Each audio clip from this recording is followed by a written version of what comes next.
گنتی 10واں باب جو 36 آیات پر مشتمل ہے۔ اور خداوند نے موسیٰ سے کہا کہ اپنے لیے چاندی کے 2 نرسنگے بنوا، وہ دونوں گھڑ کر بنائے جائیں، تو ان کو جماعت کے بلانے اور لشکروں کے کوچ کے لیے کام میں لانا۔ اور جب وہ دونوں نرسنگے پھونکیں تو ساری جماعت خیمہ اجتماع کے دروازے پر تیرے پاس اکٹھی ہو جائے، اور اگر ایک ہی پھونکیں تو وہ رئیس جو ہزاروں اسرائیلیوں کے سردار ہیں تیرے پاس جمع ہوں۔ اور جب تم سانس باندھ کر زور سے پھونکو تو وہ لشکر جو مشرق کی طرف ہیں کوچ کرے۔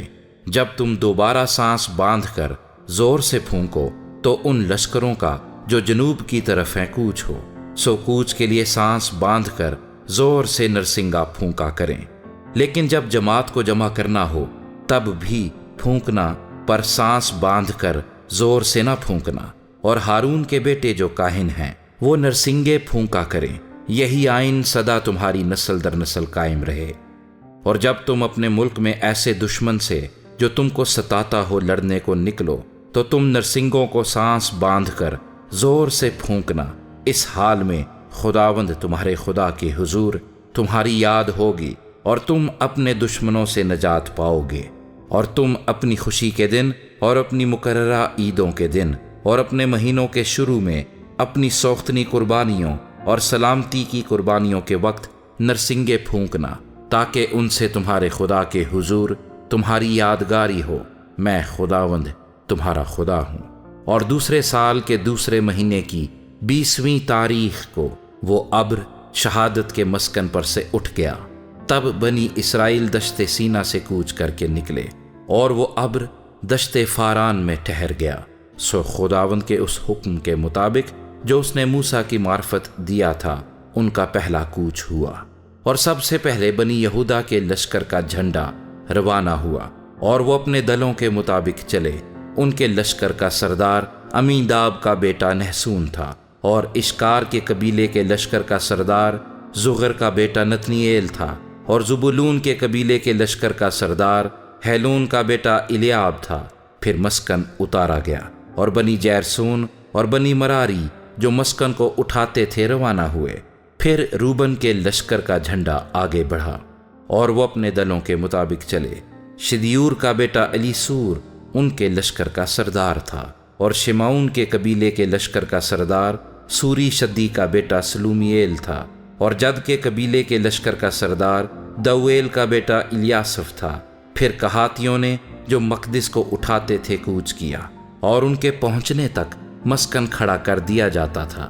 پھر بنی افرائیم کے لشکر کا جھنڈا نکلا، اور وہ اپنے دلوں کے مطابق چلے۔ ان کے لشکر کا سردار امیہود کا بیٹا الیسما تھا، اور منسی کے قبیلے کے لشکر کا سردار فدا حسور کا بیٹا جملیل تھا، اور بنیامین کے قبیلے کے لشکر کا سردار جدونی کا بیٹا ابدان تھا۔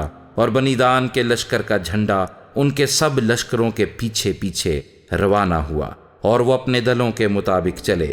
ان کے لشکر کا سردار امیشیدی کا بیٹا اخیزر تھا، اور آشر کے قبیلے کے لشکر کا سردار اکران کا بیٹا فجیل تھا، اور نفتالی کے قبیلے کے لشکر کا سردار اینان کا بیٹا اخیرا تھا۔ سو بنی اسرائیل اسی طرح اپنے دلوں کے مطابق کوچ کرتے اور آگے روانہ ہوتے تھے۔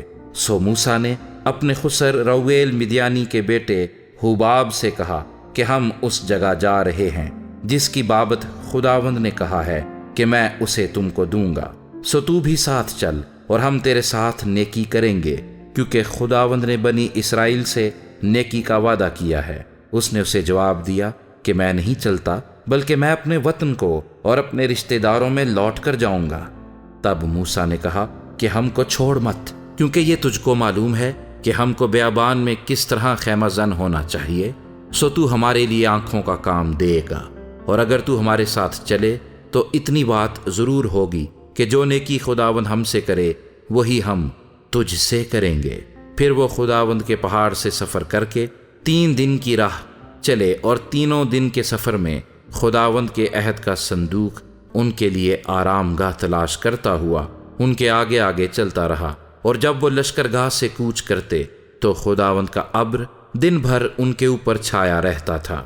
اور صندوق کے کوچ کے وقت موسیٰ یہ کہا کرتا، اٹھ اے خداوند، تیرے دشمن پراگندہ ہو جائیں، اور جو تجھ سے کینہ رکھتے ہیں وہ تیرے آگے سے بھاگیں، اور جب وہ ٹھہر جاتا تو وہ یہ کہتا تھا کہ اے خداوند ہزاروں ہزار اسرائیلیوں میں لوٹ کر آ جا۔